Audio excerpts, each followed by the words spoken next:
રામ રામ, જય મોમાઈમાં, જય ઉમિયામાં, હર હર મહાદેવ. કેમ છો બધા? સ્વાગત છે તમારું ધર્મ ભક્તિ ચેનલમાં.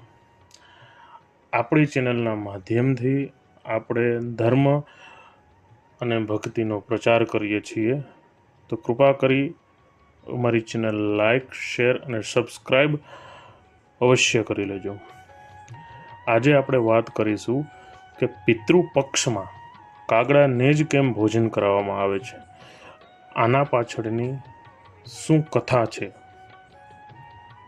પૌરાણિક કથા અનુસાર આપણે જો જોવા જોઈએ તો જ્યારે વનમાં ભગવાન રામ અને માતા સીતા હતા, તે સમયે દેવરાજ ઇન્દ્રના પુત્ર એમને કાગડાનું રૂપ ધરી ભગવાન શ્રી રામની ઝૂંપડી પાસે ગયા હતા. એ સમયે એમને એવું જોયું કે પ્રભુ રામ સૂઈ રહ્યા છે અને માતા સીતા એમના ચરણ દબાવી રહ્યા છે.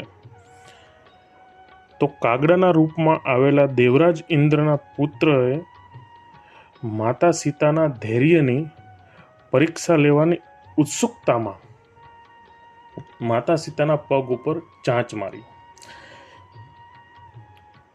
ચાંચ મારવાની સાથે જ એમના પગમાંથી લોહી નીકળવા માંડ્યું.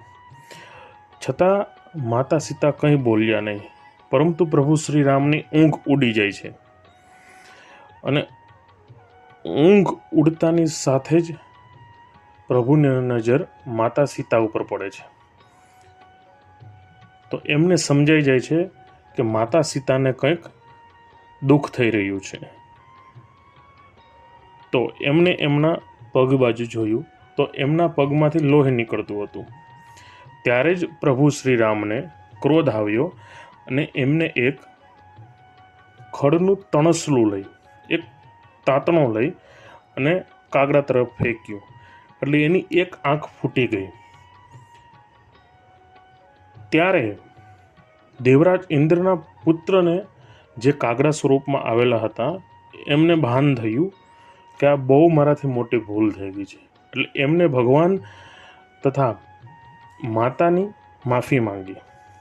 ત્યારે પ્રભુ શ્રી રામે પોતાના વિશાળ હૃદયથી એમને માફ કરવાની સાથે વરદાન આપ્યું કે કાગડાને પોતાનો દરેક જન્મ યાદ આવશે. કાગડાના માધ્યમથી મનુષ્ય પોતાના પૂર્વજોને મુક્તિ કે મોક્ષની પ્રાપ્તિ કરાવી શકતે. શ્રાદ્ધ કર્મ પછી કાગડાને ભોજન કરાવવાથી પિતૃ પ્રસન્ન થશે. વનવાસ પછી રામજીએ એમના પિતા દશરથજીનો શ્રાદ્ધ કરવાનો હતો, ત્યારે માતાએ કાગડા નિજ સહાયથી એમના સસરા શ્રી દશરથજીનું તર્પણ તથા શ્રાદ્ધ કર્મ કર્યું હતું. ત્યારથી જ પ્રભુ શ્રી રામના વરદાનથી જ આ પરંપરા ચાલી આવે છે. આ હતું કે કાગડાને પિતૃપક્ષમાં ભોજન કરાવવાનું શું કારણ હોય છે. અમારા આવા જ અવનવા વિડીયો માટે અમારી ધર્મ ભક્તિ ચેનલને લાઈક, શેર અને સબસ્ક્રાઈબ અવશ્ય કરજો અને ધર્મ અને ભક્તિનો પ્રચાર કરવામાં અમારી સહાયતા અવશ્ય કરજો. તમને કોઈ પણ ધર્મ અને ભક્તિને લગતા કોઈ પ્રશ્ન હોય કે તમે ઈચ્છો કે આની ઉપર અમે બધા ઝાઝા વિડીયો બનાવીએ, તો તમે અમને કમેન્ટ કરી શકો છો. આખો એક પિતૃપક્ષનો પિંડદાન કરવાનો પણ વિડીયો આપણે નાખવાનો છે, પણ જો ઝાઝી લાઈક, શેર અને કમેન્ટ આવશે, પબ્લિકની ડિમાન્ડ હશે, તો ચોક્કસ એ વિડીયો અમે બનાવશું. કેમ કે એ વિડીયો બહુ જ લાંબો થાય છે, જે પૂરો